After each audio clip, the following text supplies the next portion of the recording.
जय महाराष्ट्र मित्रांनो, आज आपण अशा ठिकाणी आलेलो आहे की इथं नदीचा एकदम मस्त माहोल आहे आणि आपली गाडी तिकडे वरती लावली आहे, ते आपण मोटरची चालवतो. मित्रांनो, आज मी तुम्हाला एक गोष्ट दाखवणार आहे. ही नदी आहे आणि ह्या नदीमध्ये नाही का काही मुलं माशा पकडत आहेत, तर आपण त्यांच्याशी थोडी भेट घेऊन माशा बघू.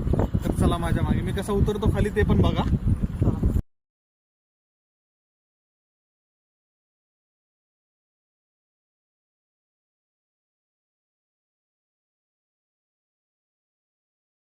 फायनली आपण खाली आलेलो आहे. चला बघू आपण त्यांनी माशा पकडल्या की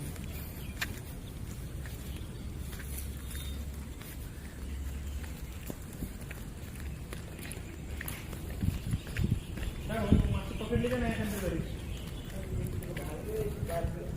कसे गावले बघू, बघू कसे गावले, जातो ना.